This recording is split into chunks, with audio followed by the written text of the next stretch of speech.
Say something to her, you granite fool. Say she has kind eyes. Say the candles smell of the meadow above the north gate. Say anything. I did not say anything.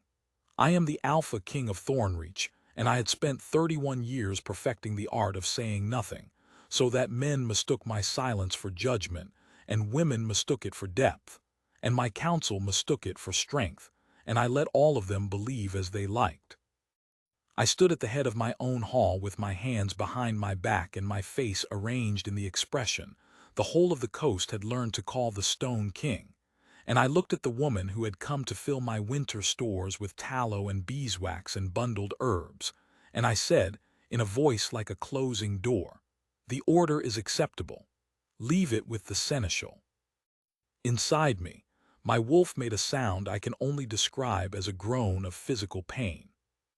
"Acceptable," it repeated, with the particular disgust of a creature that has been embarrassed in public. She rode 2 days over the cliff road with a cart of the finest work in 3 holds, and you told her it was acceptable. We are going to die alone.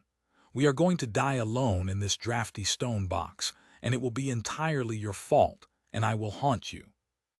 I ignored it. I had been ignoring it for 31 years, which is a thing you can do with a wolf if you are stubborn enough and lonely enough and have decided, somewhere very young, that wanting things out loud is a weakness a king cannot afford. My wolf was not like the wolves of other alphas, those grim, silent partners who spoke only in the language of hackles and hunger. Mine had opinions. Mine had feelings. Mine had once composed what it insisted was a ballad about the way the moon looked over the lake, and had been wounded for a week when I refused to howl it. So I ignored it, as I always did, and I turned my attention back to the candlewoman to finish dismissing her. And she was smiling. Not at me. Not quite. She had her eyes down on the ledger the seneschal held, and her mouth was pressed very flat and very careful, the way a person's mouth goes when they are trying with their whole body not to laugh. There was a dimple threatening at the left corner of it. Her shoulders were doing the smallest possible thing that shoulders do when the rest of you is forbidden to shake. I have watched people my entire life. It is most of what a silent man does. And I know the difference between a woman amused by the room and a woman amused by a thing she has just that moment heard. She had heard something. There was nothing to hear. The hall was quiet. My seneschal, old Bram, breathes like a bellows with a hole in it but says perhaps 40 words a day. The fire cracked. My hounds, the real ones, the 4-legged fools by the hearth, slept. I had said the order is acceptable, leave it with the seneschal, and nothing else in that hall had made a sound. Except my wolf, who had just called me a granite fool and predicted our lonely death. "Oh," said my wolf in a very small voice. The woman looked up. She had river-gray eyes and a plain brown traveling dress gone soft at the elbows from work, and a smudge of green herb stain on one thumb, and she looked directly at me for exactly 1 heartbeat with an expression of such pure, delighted mischief that the floor of my stomach dropped clean out of me. Then she remembered herself, and dropped into a neat bow and said, "As it please you, my lord king," in a low, steady voice with not one thread of laughter in it, and turned to go. "Veron," my wolf whispered. "It only uses my name when it is serious, which is roughly never. Veron," she heard me. She did not, I said, out loud, to an empty stretch of hall because she was already at the great doors. Bram looked up from his ledger with the flat, incurious patience of a man who has served 3 kings and expects nothing further from any of us. "My lord." "Nothing," I said in the Stone King voice, and the door swung shut behind the candlewoman, and my wolf began, quietly and continuously, to lose its mind. Her name was Neve. Bram had it in the ledger, Neve of the Longmeadow Croft, chandler and herb wife, 2-day contract for the winter stores, room in the east wing. 2 days. She would be gone in 2 days, over the cliff road and back to her meadow and her bees, and I would never have to think again about the impossible thing my wolf had decided in the hall. I thought about very little else. We should go and see her work, my wolf announced the next morning while I was reviewing the grain accounts, which is a thing I do at dawn precisely because it is dull enough to keep the beast quiet. It had never once cared about the grain accounts. It had never once cared about any accounts. The chandlery in the east yard we could go and inspect. Kings inspect things. It would be very kingly to inspect. No, I said. Inspection, said my wolf with dignity, is the backbone of good rule. I am not going to the chandlery. I went to the chandlery. I told myself it was because the winter stores were a matter of the hold's survival, and it was proper that I should see them made. This was a lie so thin that even Bram, trailing me across the yard with the air of a man who has watched a great many people fail to fool themselves, did not bother to pretend to believe it. And when I came into the low stone room off the east yard where they had let her set up her kettles, and the whole warm space smelled of beeswax and melting tallow and drying lavender and something green and sharp underneath, my wolf made a sound like a man sitting down in a hot bath after a long ride, and I understood that I was, in fact, in a great deal of trouble. She was dipping tapers. A rack of them, pale gold, hung in ordered rows, and she took a length of wick and dipped and lifted and let it cool and dipped again, patient as weather, and she did not turn around, though she must have heard the door, and she must have known, from the way the room's other two workers went stiff and dropped everything to bow, exactly who had come in. "My Lord King," she said to the candles, "come to inspect." Behind me Bram made a small noise. I chose not to examine it. "The stores," I said. "It is proper that I see them made." "Oh, that's good," my wolf said admiringly. "It is proper that I see them made. Very kingly, very natural. She'll never guess we walked across the whole yard in the rain to stare at her." It was not raining, but the wolf is prone to embellishment. Neve's shoulders did the thing again, the smallest tremor. She lifted her taper, examined it against the light from the high window, and I watched her bite the inside of her cheek, and I knew, the way you know your own name, that she had heard it. Heard the wolf. Heard we walked across the whole yard to stare at her. Heard all of it. I have led men into battle. I have stood over the bodies of my own kin and not wept where anyone could see. I have negotiated with a rival alpha who wanted my hold in my head and given nothing away, not a flicker, for the length of a whole winter's parley. I did not know, until that moment in a candle-warm room that smelled of lavender, that a human being could feel their own face begin to burn from the inside like a slow coal, entirely against their will, at the age of 31, in front of a chandler and a seneschal and 2 apprentices. "They are well made," I said. My voice came out perfectly level. "I am grateful still for the 31 years of practice. You have my thanks." And I turned and I left, and behind me I heard clearly, unmistakably, the first sound of it I had ever heard from her, one small, escaped, helpless breath of laughter, quickly smothered. "She likes us," my wolf said, dazed and reverent, as I crossed the yard with what I hoped was regal composure and was probably closer to a controlled retreat. "Veron," she laughed. "That was a good laugh. That wasn't a laughing at us laugh. That was a delighted laugh. We are delightful. Who knew?" "We are not delightful," I said through my teeth, to the rain that was not falling. "We might be a little bit delightful. Here is a thing you must understand about my life before Neve of the Longmeadow, so that you understand what it was she walked into. I had refused every match. There had been a great many. When your father dies with the coast unquiet and leaves you a hold at the edge of the world with good harbors and a great many hungry neighbors, the whole business of the realm becomes, very quickly, a question of who you will bind yourself to. My council had brought me daughters of allied pacts, sisters of rival kings, a Luna from the eastern reaches who was beautiful and cold, and would have made a fine queen and a worse companion, and I had refused them all, one after another, with the same 3 words in the same closing-door voice, until the council stopped bringing them and began, instead, to worry. My sister Eisa did not stop bringing them. Isa never stops anything. She is younger than I am by 4 years and louder than I am by a factor I have never managed to calculate, and she had appointed herself, without any authority whatsoever, the guardian of my happiness, which she pursued the way a hound pursues a hare, joyfully, relentlessly, and without any real thought for what she would do if she caught it. "You cannot go on like this," she told me most weeks. "The Stone King. It's a wonderful mask, brother. It terrifies the northern lords, but a mask is a poor thing to grow old inside." And she would produce from somewhere another candidate, the widow of a shipwright, the clever daughter of a coast lord, once memorably, a duchess who had turned out to be actively fleeing a betrothal and had used the visit to hide from her own party.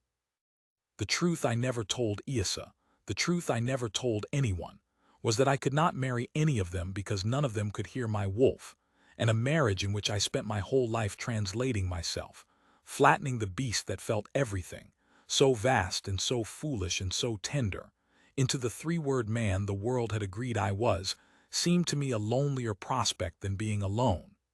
My wolf loved so hugely, so absurdly, so out loud. It loved the moon and the lake and the smell of the first snow and the sound of the Hold's children shrieking in the yard, and it wanted to say all of it always, and I had spent my life pressing my hand over its mouth, because a king who howls ballads at the moon is a king his enemies do not fear. I had made a bargain with myself, young in grief in a cold hall. I would be the stone, and the wolf would be my secret, and the price of the Hold's safety would be that no one would ever know the whole of what I was.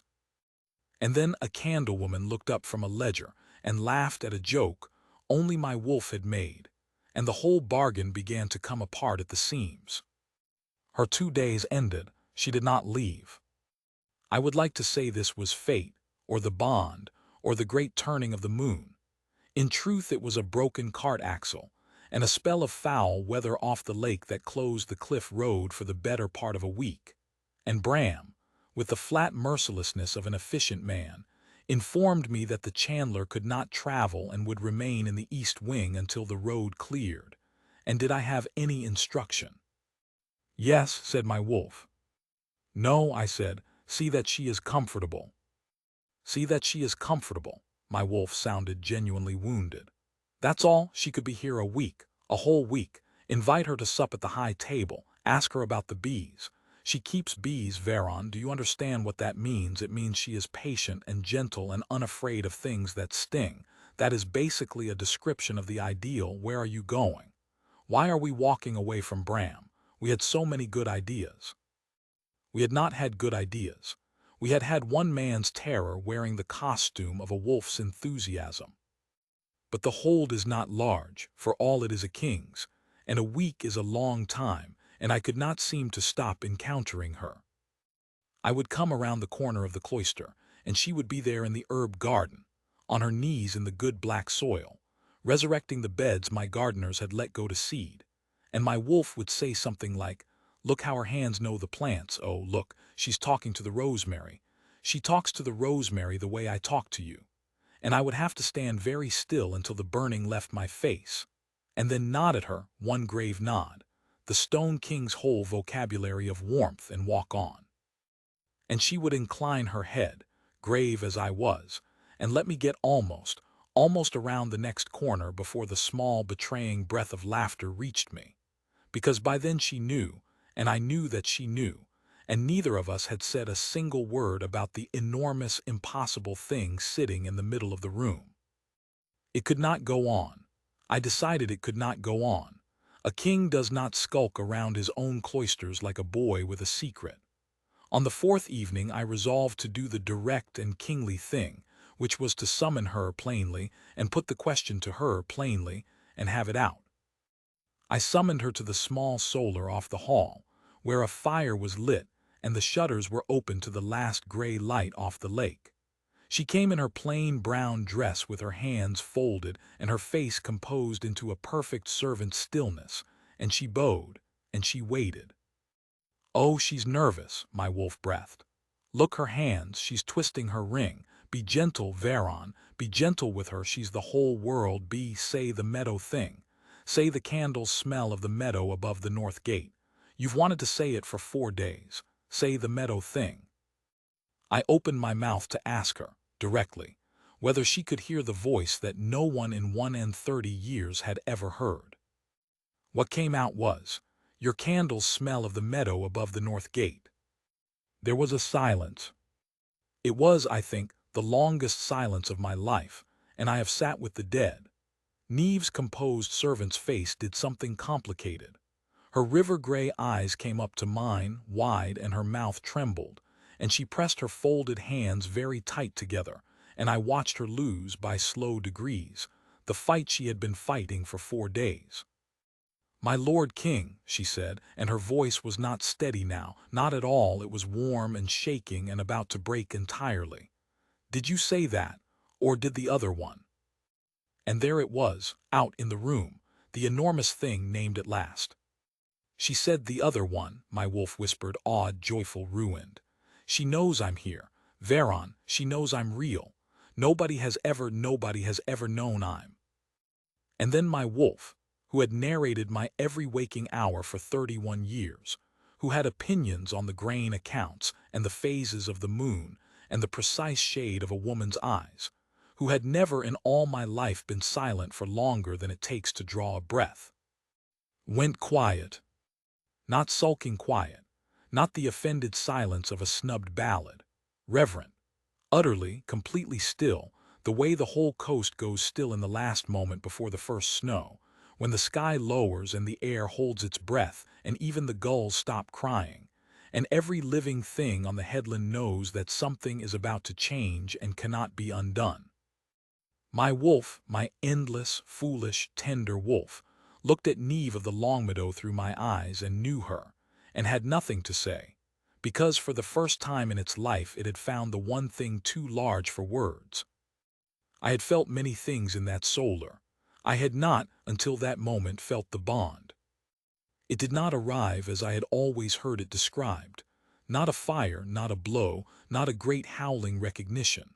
It arrived as quiet. As the sudden, astonishing quiet of a mind that had never once been quiet, and into that quiet, like the first star into a cleared sky, came the certain knowledge, settling behind my ribs with a warmth so gentle it undid me more thoroughly than any fire could have, that this woman, this candle-woman, on her knees in my herb beds, laughing at my wolf across a hall, was mine, was made for the quiet in me, the way the quiet in me was made for the racket of her, fated, not because the moon decreed it. Because when she looked at the whole of me, the stone and the beast, the silence and the ballads, the granite fool and the creature that composed songs to the lake, the whole of me went, at last, calm. "He stopped," Neve said. She had heard it too, heard the silence where the chatter had always been. Her hand had come up to her own breastbone. "He never stops. For days, my lord, he has not stopped once. He narrates you like a minstrel who's had too much to drink and loves you far too much, and why has he stopped?" "I think," I said, my own voice, and it was shaking now, the Stone King's voice cracked straight across, and I found I did not care. "I think because he has finally got what he wanted and hasn't the faintest idea what to do with it, which," I said, "makes 2 of us." And Neve of the Longmeadow, chandler and herb-wife of the Longmeadow Croft, put her face in her stained, gentle hands and laughed, really laughed, the whole of it, the laugh she had been swallowing for 4 days rising up bright as a struck bell. And I, the Stone King of Thornreach, feared from the northern reaches to the southern harbors, stood in my own small solar and laughed with her, out loud, for the first time in longer than I could remember, until my sides ached and the fire burned low, and the last gray light went out over the lake. Nothing was simple after that, of course. It is a mistake people make about love, that once the great thing is spoken, the rest comes easy. The rest never comes easy. But it comes warm, and there is all the difference in the world in that. We began, cautiously, to talk. Or rather, I began, cautiously, to talk, which for me was a labor like learning to walk on a broken leg, and Neve, who had spent 4 days as the unwilling audience to my wolf's every private thought, waited for me with a patience I did not deserve and could not fathom. "You needn't perform for me," she told me on the fifth evening when I had spent the better part of an hour producing 3 sentences about the state of the harbor defenses. We were in the herb garden. She was staking the beans. I was, ostensibly, overseeing. "That's the thing I keep wanting you to understand. I've heard you, not the harbor voice. The other one. I've heard what you actually sound like inside, 4 days of it. And it isn't 3 careful words an hour, my lord. She smiled down at the bean stakes. "It's a great deal of nonsense about the moon, and a genuinely alarming quantity of feeling, and at least one ballad." "He told you about the ballad," I said, with what dignity remained to me. "He performed the ballad." She straightened, brushing soil from her knees. "In the yard, while you were being terrifying at the fish merchants about the tithe. It has 4 verses. The third one is about the way the moon lays a road across the water and you've never once had anyone to walk it with. It made me cry into a barrel of tallow, my lord, so I will thank you not to look at me like that." "I told you the third verse was the good one," my wolf said, with insufferable satisfaction. It had recovered its voice some hours after the solar and had spent the interval making up for lost time. "Nobody appreciates the third verse. She appreciates the third verse. Marry her immediately. Marry her before the beans are staked. I have never asked you for anything." "You ask me for something roughly every 4 minutes," I said. "I have never asked you for anything important," my wolf amended, "and I am asking you now. Marry the woman who cried at the third verse." Neve, who had heard all of this, had gone very pink, and was staking a bean that did not require staking with tremendous concentration.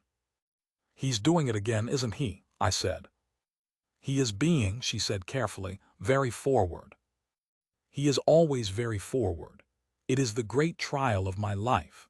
I have spent 31 years being the most self-possessed man on the coast in order to compensate for having, on the inside, the least self-possessed wolf in the history of the packs." She laughed, and then she set down her staking mallet, and she looked at me for a long moment with her river-gray eyes gone serious. "Why did you hide him?" she asked. "All those years. He's Veron, he's the best of you. He's the part that feels everything. Why lock away the best of you and let the whole world think you're the stone?" And so, in a herb garden in the last of the spring light, with the lake going gold below the cliffs, I told her. About my father and the cold hall and the coast unquiet. About the bargain I had made with myself at 18, that a king who wants things out loud is a king his enemies can reach, and I would not be reached, and the price would be that no one would ever know the whole of me.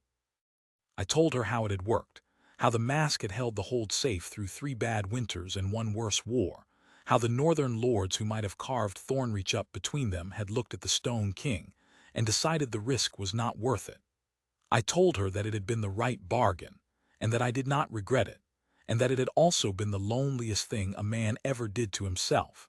Both of those things true at once, the way the truest things always come in pairs that will not be reconciled. Neve listened. She did not interrupt. When I was done she was quiet a while, and then she said, "May I tell you what I think, my lord, as someone who is only a chandler and has no business advising kings?" "I wish you would." "I think," she said, "that you were right that a king cannot afford to be reached by his enemies, and I think you were wrong that the way to manage it is to be reached by no one." She stepped closer over the staked beans, and she took my hand, the Stone King's hand which had signed death warrants and held the line and never once in living memory reached for anyone first. She took it in both of her stained, gentle ones, and she turned it over, and she looked at it as though it were one of her candles held up to the light, checking it for flaws. "A hold with a wall and no gate isn't safe," she said.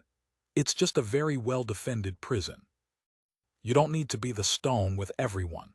You only need to choose the gate carefully, and be very certain of who you let in." "She's the gate," my wolf said very softly. "Veron, tell her she's the gate." For once I did as it asked. "I think," I said, that I have been certain of you since you looked up from a ledger and laughed at a joke I hadn't made out loud. I think I was certain of you before I had the sense to know it. And I think here the Stone King's voice failed me entirely, and I let it fail, and I stood in the ruin of it and spoke as myself, as the whole of myself, the stone and the beast together. I think you are the gate, Neve of the Long Meadow, and I would very much like, if you will have me, to stop being a prison. She did not answer with words. She rose up on her toes in the bean rose, and she kissed me light and warm, and tasting faintly of the honey she stirred into her tea. And inside me my wolf, my great foolish tender wolf, did not compose a ballad or crow or narrate a single word of it. It simply, for the second time in its long loud life, went reverent and still, and let me have the moment whole. I will not pretend the hold took it smoothly.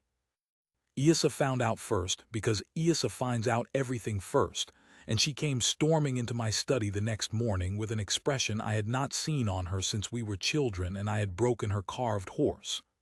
"A chandler," she said. "Brother, a candle maker, from a croft. I have paraded the finest daughters of the coast through this hall for 6 years. I brought you a duchess, Veron, an actual duchess. And you refused every one of them with your 3 little words, and now you tell me you have lost your entire head over a woman who makes candles. Ask her if she's ever met anyone who can hear me," my wolf suggested. "That'll settle it." I did not ask Issa that, because Issa did not know about the wolf. No one did. That was, in the end, the thing I had to decide, not whether to marry Neve. That was settled the moment the wolf went quiet, but whether to keep the mask for everyone else while she lived behind it with me, or whether the gate she had opened was a thing I meant to leave open. I thought about it for a long time. I thought about the northern lords and the bad winters and the war that might come again. I thought about my father in his cold hall, and then I thought about 31 years of pressing my hand over my own mouth, and I thought about a woman crying into a barrel of tallow because a wolf she had never met sang her a song about the moon road. And I made, for the second time in my life, a bargain in a hall, but a different one. "Sit down, Issa," I said. And I told my sister about the wolf. I had never said it aloud. There are no words, really, for a thing you have kept silent your whole life. You have to invent the words as you go, and they come out clumsy and strange. I told her that my wolf was not like other wolves, that it spoke constantly, that it had opinions on the grain accounts and the phases of the moon, that it had composed a ballad with 4 verses, and that the 3rd verse was, apparently, the good one. I told her that for 31 years I had let the coast believe I was made of stone, and that I had been made, in fact, of an entirely unmanageable quantity of feeling, all of it locked behind a very good door. And I told her that Neve of the Long Meadow was the only living soul who had ever heard the voice behind the door, and that she had heard it and laughed, the right kind of laugh, the delighted kind, and stayed. Issa was quiet a long time. My sister is rarely quiet, and when she is, it means she is doing the thing she does best, which is loving someone fiercely enough to actually change her mind. "All these years," she said at last, her eyes were bright, "all these years I thought you were unhappy because you couldn't find anyone worthy, and you were unhappy because you'd found no one who could hear you at all." She stood, and she came around the desk, and she put her arms around me, my loud, relentless, ridiculous sister, and she held on. "The Duchess couldn't hear the ballad," she said, muffled into my shoulder. "No," the chandler cried at the 3rd verse. "Into a barrel of tallow." Issa pulled back and wiped her eyes, and by the time she had wiped them the fierce guardian of my happiness had already moved seamlessly from grief to strategy, because that is who she is. "Right," she said. "Right. Then we do it properly. Not a hole-in-the-corner croft wedding that the northern lords can sneer at. We do it in the great hall before the whole coast. We make it a thing so large and so joyful that no lord alive would dare read it as weakness, the Stone King, choosing at last and choosing gladly. We turn the whole story to your side before anyone can turn it against you." She was already packing, already listing, already, God help us all, planning.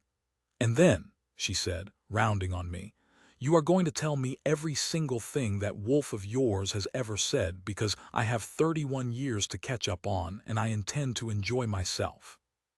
I like her, my wolf decided.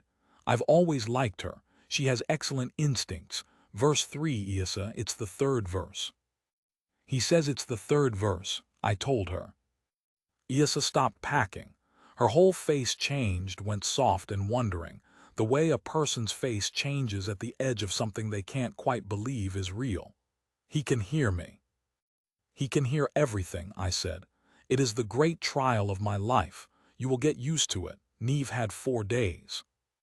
We were married in the great hall of Thornreach at the turn of the season, when the gorse was gold on the headlands, and the lake lay flat and shining under a sky washed clean by a week of good weather. Isa had done exactly as she promised. It was enormous, and it was joyful, and it was staged with such deliberate, radiant confidence that the northern lords who came expecting to smirk at a king brought low by a croftwoman found themselves, instead, drinking my health and telling one another that the Stone King had chosen shrewdly after all.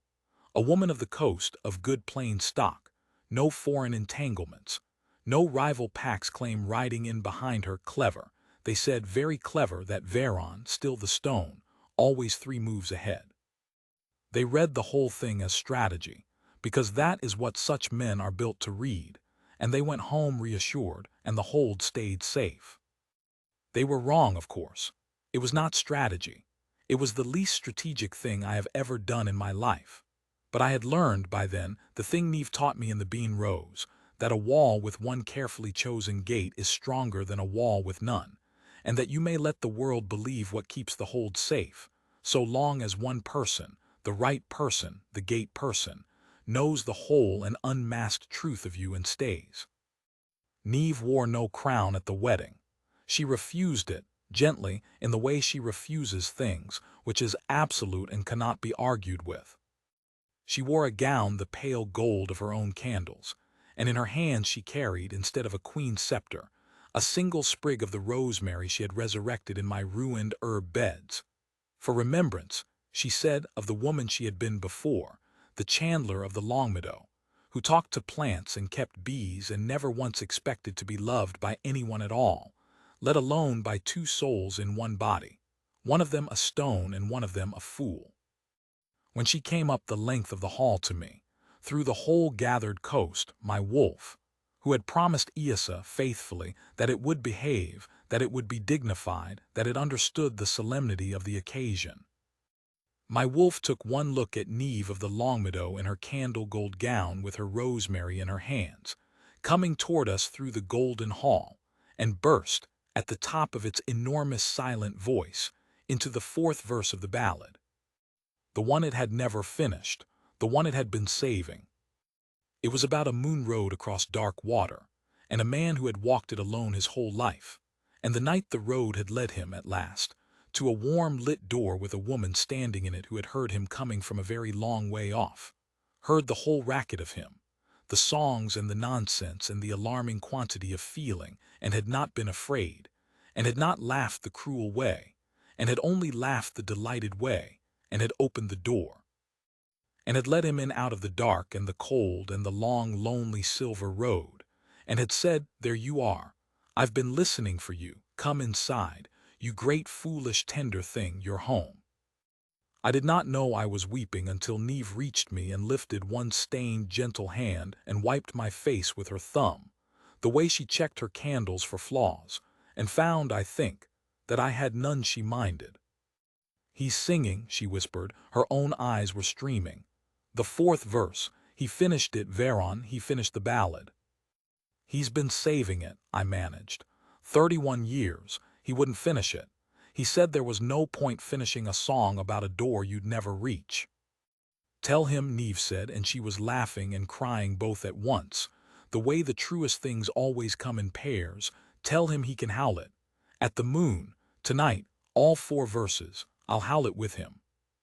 And I told my wolf, and my wolf, for the 3rd and last time in its long, loud, glorious life, went, for just one moment, reverent and still, undone by getting the one thing it had wanted since it was young enough to want anything at all.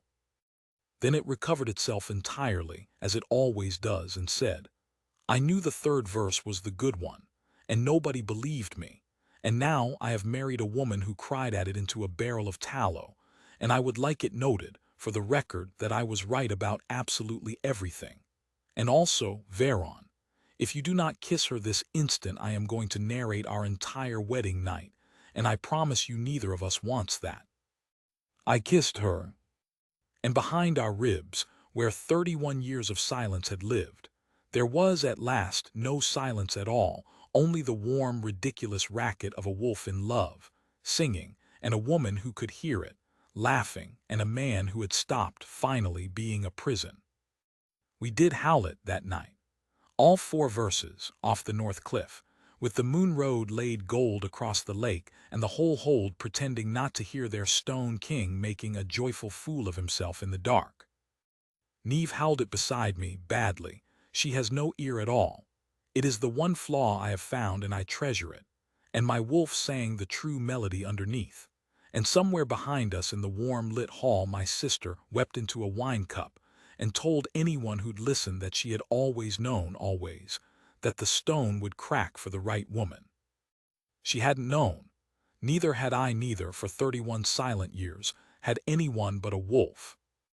That is the whole of it, more or less.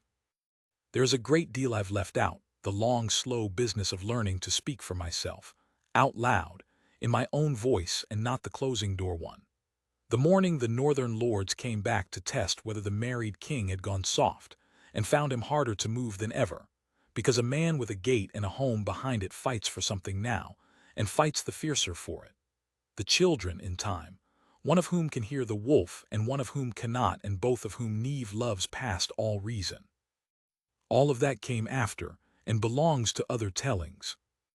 But when I am old, and I am getting there, my hair gone the gray of Neve's eyes, my knees complaining on the cliff stairs, and I sit with her in the herb garden in the last of the evening light, and my wolf mutters some piece of ancient nonsense about the way the gold falls on the lake, the way it has muttered every evening for 40 years. I do not press my hand over its mouth. I have not, since the night a candle-woman laughed at a joke I never made. I let it talk. I let the whole tender, ridiculous racket of me talk. And Neve, staking beans that do not need staking, her hand still gentle, still stained, smiles the delighted smile and says, without looking up, he's on about the lake again, isn't he? He is always on about the lake. Verse 3. Verse 3. And the stone king of Thornreach, who was afraid once that to be heard was to be destroyed, sits in the gold light with the only 2 souls who ever heard the whole of him, and is not destroyed at all. He is at very long last simply home.